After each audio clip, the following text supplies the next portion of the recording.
Welcome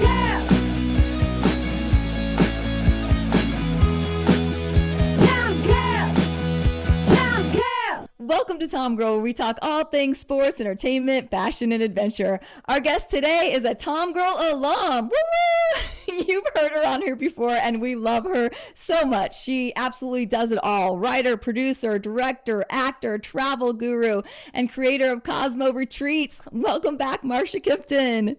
Oh, thank you, JJ. It's a great day when I'm with you. And right behind me is Tahoe, the beautiful trees, but a little bit of rain. So you're bringing the sunshine. Aw, thanks. Oh, I am jealous because Tahoe is one of my absolute favorite places on earth. So I wish I could jump in that, that screen and be there with you. Yeah, it's pretty beautiful, even in the rain. I do love it. Well, I love every time you were here. You're always such a great light and so inspiring, and I just love your determination and grit. And you have a new film out, so tell us all about your latest project and catch us up. Yes, it's called American Abroad. And I say go to Amazon right now, rent it or buy it, because we want to work that algorithm to get best indie. It's a romantic comedy, but it is on all platforms. And it's basically about, it's an extension of me, but it isn't me. I wrote it. I am fully acting in it. It looks like it is a mock documentary because it's so much based on my life of basically dating, mostly in LA and New York and San Francisco. And so I put basically this one character of a man who's more conservative. I usually go with rock and roll, and that usually always leads to trouble. But I make him very different than me because I'm more rock and roll and wild and eccentric. And it's the first 3 months of a relationship. And if you've been single recently, that the first 3 months are so key. You're like, will I put up with that? And will I do that? I don't know if I can handle that. And you're constantly going, okay, I don't know if I can have a long-term relationship with this person. And pretty much everything in the movie I wrote, and then Brian Gross, who plays Arnold, my boyfriend, he rewrote. And the only thing that really isn't real is that I stand in lines. I make one incident happen where we're in a ferry in Greece, and I'm not going to go stand in the line. And he's like, how are we going to get through anything through this trip if you don't stand in lines? And he's finding out for the first time I don't stand in lines. And it's really a great comedic moment. Of course, I do stand in line. But when you watch the movie, you realize that this woman is a whack job, but she's an extension. So I said, every line, I'm an actress in it. And last thing I want to say is it goes to, well, we Yeah. start kind of in Amsterdam. And then we do it's kind of that post-COVID. We started dating, and then we get back together after COVID because nobody was dating during that.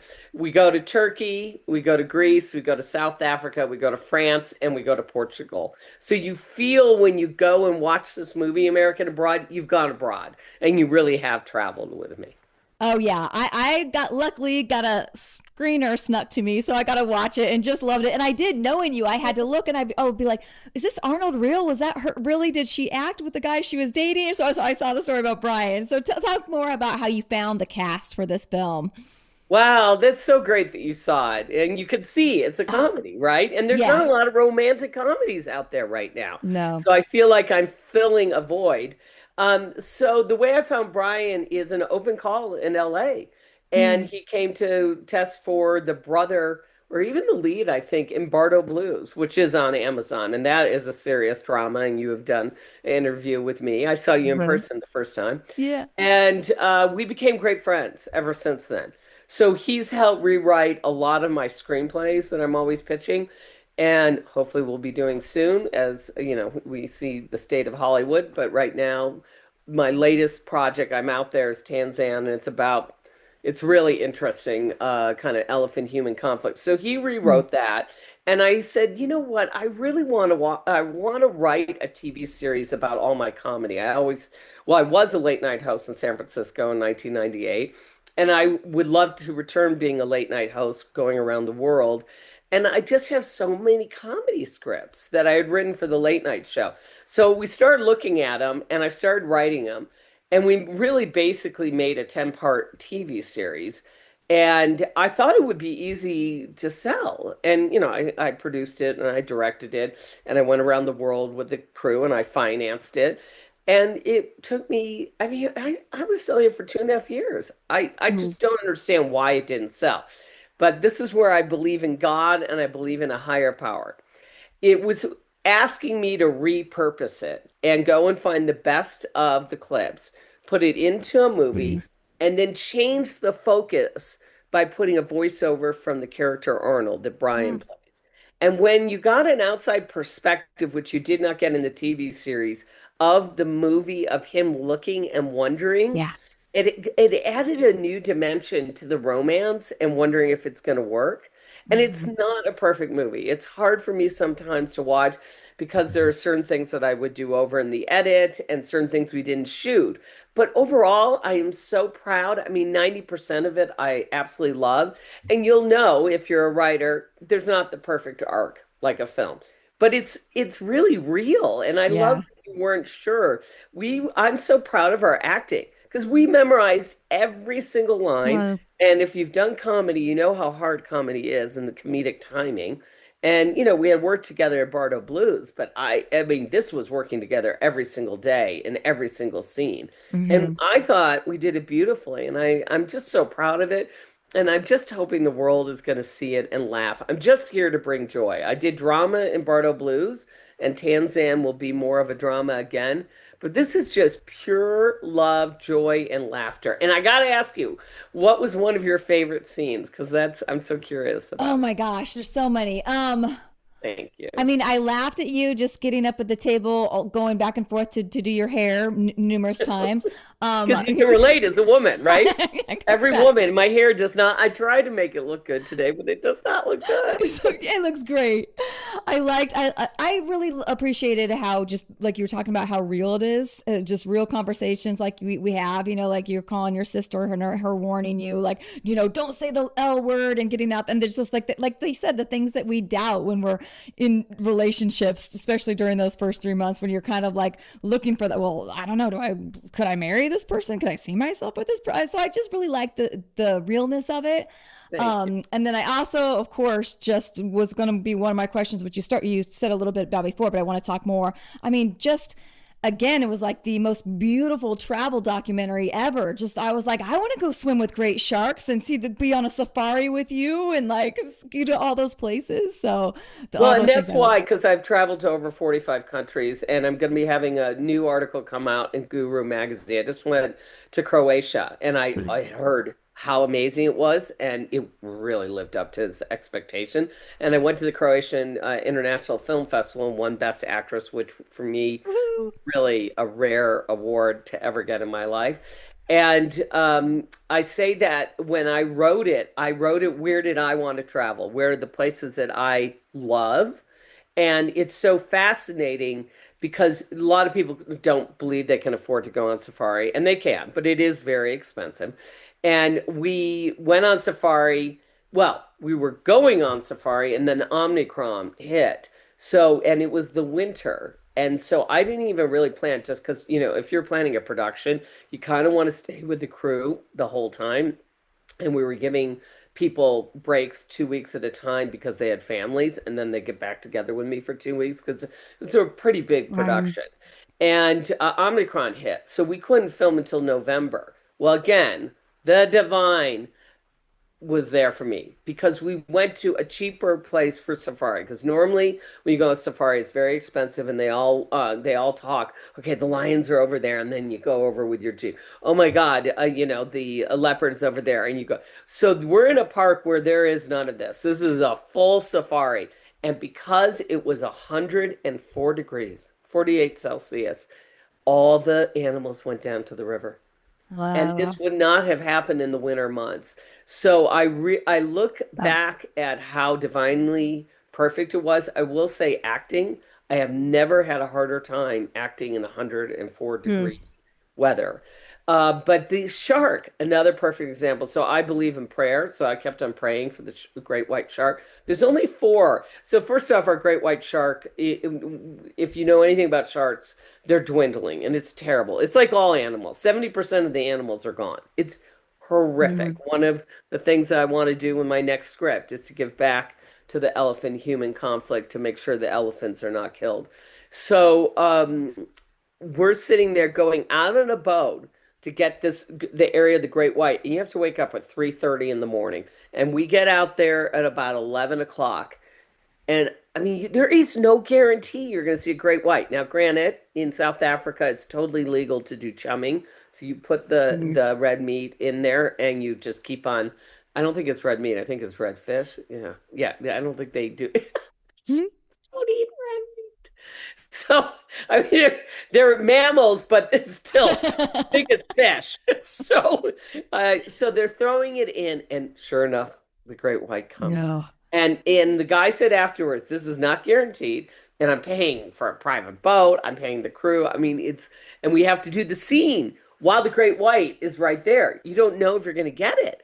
And then the great white, when we finally said cut, and we're talking about this went on for 45 minutes or an hour to do the scene. It left right when we said cut. It just, It's like back to my trailer. yeah, it was such an amazing experience. So I love that you really felt that you were traveling. My Mhm. cinematographers, the McAleese brothers, are so incredible. And because Justin McAleese made this film possible, because he helps me every inch along the way with the Right. editing, everything. We're doing the opening in Fresno because he's from Fresno. But I have to do a shout out to the McAleese brothers because they're just incredible cinematographers. Oh yeah, it was absolutely beautiful. Talk a little bit more about that as far as your actual production of it for those people out there who are, indie filmmakers, how you took something on such a large scale like this and what size of crew you had to be able to travel and capture all these amazing content. Well, I kind of had the same moment I had with Bardo Blues, where you're getting about 3 weeks before the production and you're in total insanity. And Bardo Blues, I didn't even have an assistant, but at least I had JC Gross, who played the sister, Mhm. as my assistant, helping me book all the travel. And unfortunately, so tragic. Sorry about that. My editor that was supposed to go on the trip that edited Bardo Blues post COVID, isolated for over 2 years because, LA was pretty strict about their rules. He committed suicide. Oh, I'm sorry. So this happened literally 2 weeks before we left. So I will say in both incidents, I put my hands up and thought, I don't know if I can do it. I've got too much on my plate. I always put too much on my plate. I don't have enough help and I really don't have enough money because then there's only so much money you can put into your own production. But of course, I kept on putting more in because I wasn't going to not do it. So the thing that I will say that got me through until we got onto the production, and because I'm really good at planning and being organized, once we got on, it went perfectly. There was Um, not one delay.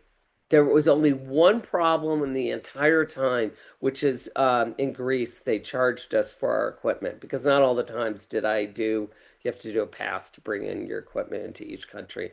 And you just try to sneak it in just to save some money. I know you're not supposed to say that, but we did. Turkey, you can't. I mean, Turkey, yeah, it was very strict with the laws. But everything went perfectly. Portugal was a little bit challenging because the producer there that we hired, local producer, wasn't she didn't work at the pace that I did. I mean, what she does in a day, I do, in 20 minutes. So hmm. again, I hope she doesn't see this, but I'm telling you that she's not meant to be a producer. She kept, I worked for CBS 60 Minutes, and I'm thinking you must have just answered the phone calls because there is no way you worked for 60 minutes because we know the pace of that. So back to the real positive that we're talking about, I had two moments.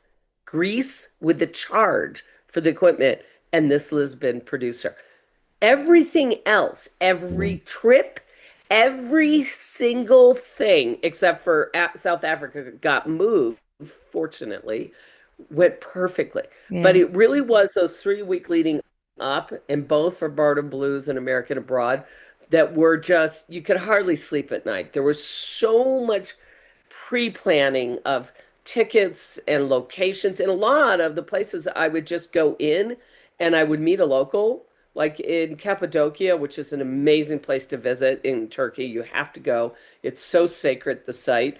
They have hot. air balloons, kind of start the movie Hmm. with that. It's just incredible. Well, the guy Emre, who is a part of my hair scene when I'm running through the hotel, I try to always find a local if I could to work into the script and in there. He was able to be on camera and was very natural. I only got to Cappadocia 3 days early, and he was a local, and he decided I'm just going to show him everything.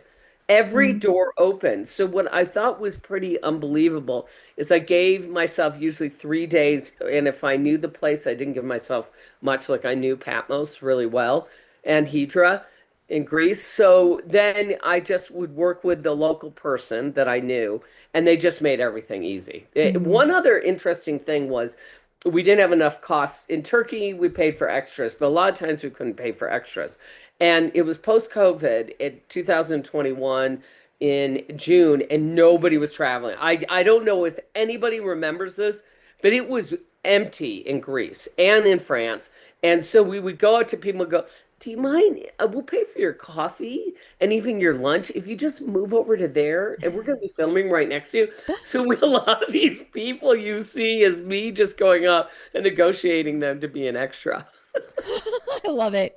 Yeah. So I think again, producing, if you love it and you're good at it, is being ingenious. It's figuring out how do I solve this problem and solution. But if you don't do your pre-planning, Hmm. then on set and when you go through filming, it makes it really difficult. Hmm.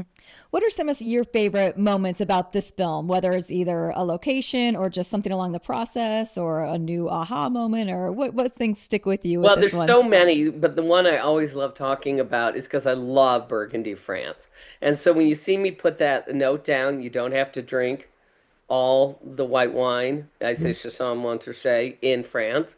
I did that myself because every day and every night I've ever been in France, I love it so much. So one of the most unbelievable moments is that I had to put that note, but I still drank. I still don't even know how I looked that decent. Every night, a great bottle of white wine. Then I get up at Oh, 6. Everybody else would meet at 8.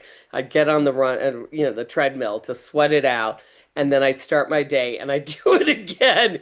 And I loved it. So by the time we got to the point where we had to do the scene where I was drunk, I never, I actually don't get drunk. I do know how to drink. I kind of got my Irish blood in there. I've been drunk maybe 5 times in my life, but it was the hardest acting moment I have ever done in my life because you can really overact to be drunk. And I feel it's real. And that hmm. we actually have a much longer scene, so it actually has a much better build in the TV series. But the movie's an hour and 45 minutes, and we just had to cut so many things. But there's really a long build for me getting, and so it was one of those aha moments that for me as an actress, I had done the hardest thing I had ever done in my life, which is act drunk and not be drunk. Then Mm, there was so many.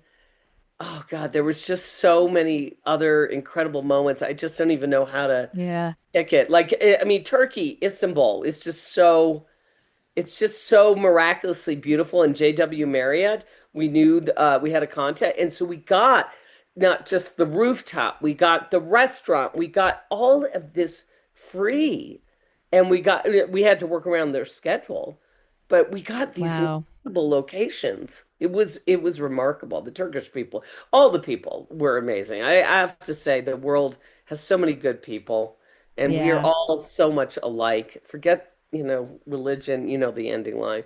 For religion and culture, we are united in art, and people were really helpful. I have to Mm, say that. I love that. It's funny you say that about the wine because I had down here, I had the wine as an extra, another character in the movie because there was so much wine. So I was going to ask, what did you say? What is your favorite bottle of wine? Well, it would be a Meursault, Okay. and in France, and I wanted to tell you my brand, Chardonnay, and we were actually at the vineyard. Yeah, I really can't see straight with it. I have to. It's a good thing I'm in America and it's so expensive here Yeah. because I don't buy it here. But Love it. truthfully, I mean, I just love France. Oh God, Yeah. even Another talking about it. Yeah, I think I have to ask you because obviously, even looking at you today, in your nice leopard print jacket, your fashion is just amazing in this film as well. So, Oh, tell me a little bit about your fashion choices and your style. thank you. I feel like I really have my own style, and it was really challenging because I was constantly taking so many bags everywhere. And then I would, at the time, I had a house in the south of France, right? At that time. No, I didn't. I didn't yet. I was, and I don't have any more. But yeah, there was a period afterwards when I was editing. I was editing in south of France because I love France so much.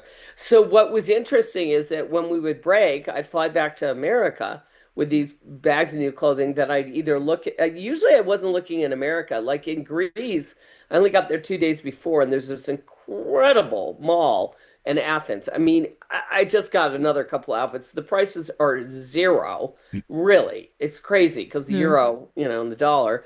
And I just went through it and I found another four new outfits. So it's interesting. I'm really picky about my style. So I appreciate that. And a few other people have said how much they like it. And I'm meticulous and I work really hard to find i individual pieces like this. It's something Mhm. that nobody else has and try to develop my own style. I mean, my favorite one was, I normally don't buy Versace, but I saw those Versace pants and those pink boots where Exa Marani, I can't say his name, but I got him half off. But the Versace pants were so freaking expensive, the pink ones in South Africa when I'm on the Uh-huh, diet. uh-huh. And then the pink top is like about $40 that I got in South Africa. And the whole outfit, just completely, it's so rock and Ah. roll and so outrageous because I'm on this diet and I'm not eating, and that is straight out of my life. I mean, every woman can relate to a diet. And so I was in South Africa, same thing. They have an incredible mall in Cape Town, and I just went boom, boom, boom, and I found all these pieces for the South Africa part. And I mean, I'm a boots girl, and like all your boots were on point. The silver boots, the yellow boots, like it was just like man, but even and I love just your hats with the I like the white jumper, the Oh crisscross thing. Your yeah, jump yeah, like, that's actually oh Ralph Lauren. Yeah, I yeah. love that. And it was challenging trying to get hats because you're traveling and they're all ruining. And you realize I do not have a costume person. I did not have a makeup person. Okay? I did Oh, not have a props person. So I went every country I would go and get my hair done at the local place. And then I did all of that and wow. organized everything in it. Now, again, I had such an incredible team like Justin McAleese and his brother. When we would put I picked all the locations and I did have a location person with me, producer Diederik Demand, in the sense that we got to the place and he'd say, I like that versus that and help me in these decisions. But we would pick the location and they would always make sure, okay, well, wait, we need a plant here or we need that. So it was so indie grassroots. Hmm. We picked the location, which I always wanted beauty first, and then we would ask to get favor, can we do it? We usually didn't pay for any of those locations. A few in Portugal we had to, but like the museum. But it was really I feel two things. If I never act again and if I never produce again, I'm so satisfied Yeah. because it really took all my abilities. I really want to direct the rest of my life, movies, but it's just it was something that I wanted, this Herculean challenge, and it was kind of like my thesis if you were going to write your Hmm. PhD in comedy and directing and writing. And even again, if it's not perfect, I'm so proud of what I put together. And when we watched the Croatian International Film Festival and the London Rolling Film Festival, and when you see audiences laugh, there's just nothing better in Hmm. the world. So Ah, congratulations. That's gonna have to be such a great feeling.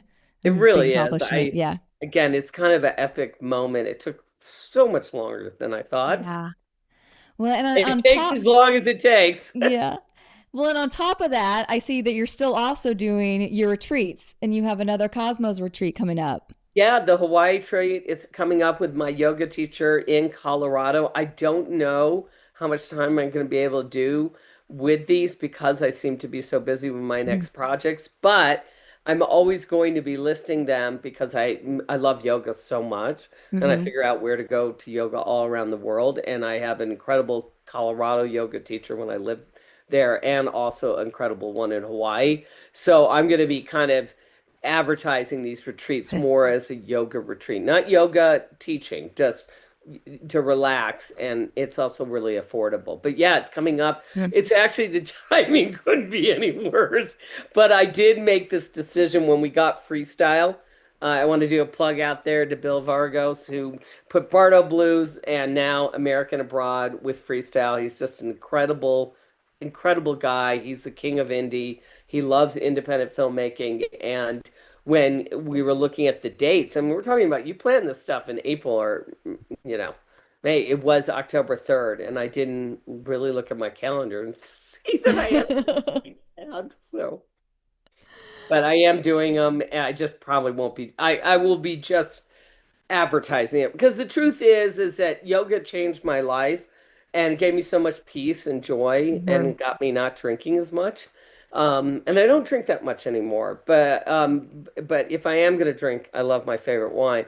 So I really feel very strongly about these retreats and also promoting wellness out there. Now, the movie is not necessarily promoting wellness, it's promoting how we really are. And Yeah. I have had more wine than I'd like to admit. And I love it. And I did love it. And I've dated more men than I'd like. Well, not, I really not like so many, but Brian, who plays Arnold, is the best version of the guy that I hope I end up with, honestly. Hmm. I haven't met that guy yet, but I did create him for the movie. Well, and I like this take too. Now we're gonna talk about that real quick. Just that it's also an older woman and a younger guy. Yeah, I Good thought, girl. you know what? I mean, that is usually what my situation is. Hmm. And I just thought, promoting empowerment of a woman and aging, and I do not have the perfect waistline in the movie, and I wish I did because I used to have one. But you know what? I'm real. And this is who I am, and I'm looking healthy, and I'm looking, I hope, beautiful to people, and I'm Very. looking real. I'm not, the Hollywood version of all that injected stuff. And I'm not saying I don't do things to try to maintain staying my best version of myself at my age, but I hope I look real to people because this really is me when Hmm. it comes down to it. And when I look at it all the time, I think, oh, I wish my waistline was smaller in this big, long movie. And then I think, Marcia, this is stupid. Like, why women are asked to be this perfect image that Hollywood perpetuates in magazines, and that is not realistic. You look pretty Yeah. amazing and perfect, but the No, I. thing is, but the thing is that it's not realistic. So I again, that's why I brought up the hair thing because I used to have a huge mane of hair for years. So aging isn't fun when you start losing your hair. I hopefully will not lose any more. But I've had these all these skits come out of my real life. I'm like, oh my God, I'm gonna go on a date. Oh my God, my hair. Now I did buy that thing and I did it for a week. I didn't really notice that it changed.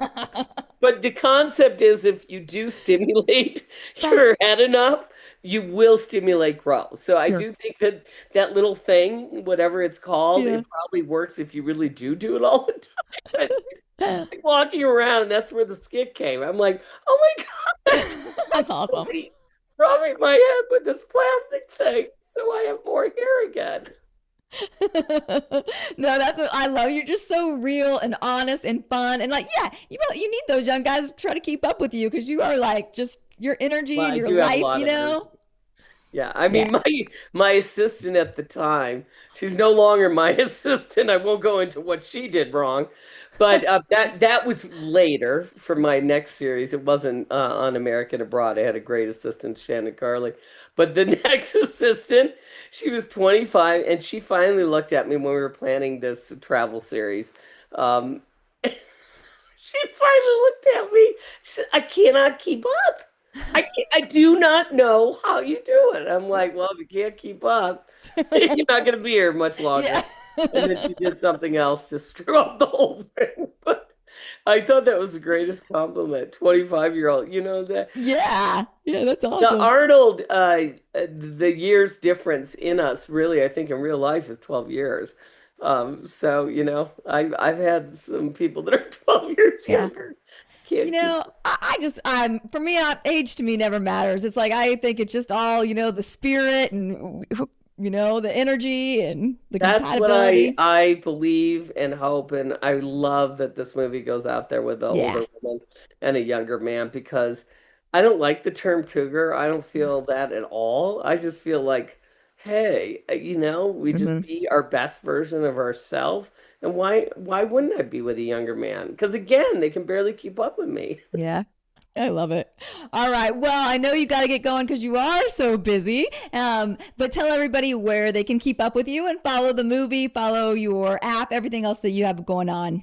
Okay, so my app is Kimpton's Travel and Film app. Yeah, and it's on Apple, and there's an Android version as well. You can find me at Marcia Kimpton, which is spelled Marcia Kimpton, Kimpton, like the hotel chain. Thanks to my dad.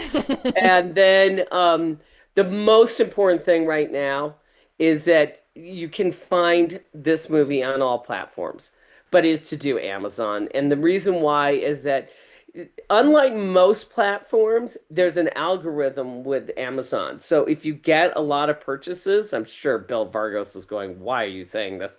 But if you get a lot of purchases on Amazon, they recommend you. So Apple doesn't do that. Apple only recommends its own content. But Amazon, there really is an indie spirit to it. That if your indie gets enough people renting or buying it, they will recommend it. And I Right. really believe, since I'm here only to do light and joy and to, hopefully fill the void of where are all those great rom-coms that we used to have. I don't know why, Wow. because everybody's dying for one. I Yeah. don't understand. And the ones that I'm seeing, they're just not as funny as the I ones that know. used to be. I mean, Yeah. we used to have such great romantic comedies. Hmm. So I'm really aging myself, but Pretty Woman, I mean, it's just still, you can watch that over and over Yeah. in 10 days to lose a guy. I mean, you could just keep Yeah. on watching these because they're so good. Yep. Bridesmaids was the Yes. greatest So good. romantic comedy, and it's not even just a romantic, just a comedy I have ever seen in my life. But it's been a long time since we've had one that great as Bridesmaids. Yep. So basically, if if you really are an artist or you really want to support women, because we only get 10% of the directing jobs, and in Hollywood, women really are often the second class citizen unless you're doing makeup, hair, maybe props, set, or actress. Women do not get these kind of roles. Hmm. So when you go to purchase this, hopefully on Amazon, you are supporting women filmmakers. And then it gives me the ability to do more films and get more women involved in filmmaking. So it's not just, hey, $5 and you laugh. I really feel like Hmm. this is an authentic indie moment in my life, and I feel like I'm a movie hustler or a movie politician because I'm going to little groups of different people's homes and talking about the challenges as an artist, especially as a woman. So Hmm. rent Uh-uh. American Abroad and laugh, and then do a review. A review, especially on Amazon, would be really, really helpful. So thank you, Uh-oh. JJ, for always supporting my art and bringing me on. Thank you. You are welcome here anytime. I love having you here. So yeah, everybody go out there, rent it, support women, give her a review. Yeah, let's get this conversation going. Yeah, let's hope that we're talking to each other in 3 to 6 months, and I'm going, it took off. Yes. It Yes, took let's put it off. out there. Yeah, exactly. Let's create that timeline. Yes, for sure. That's Thank a you. topic for maybe the next time you're on too. Yeah, exactly. Thank All you. right, I love you so much. Thank you so much for coming back on.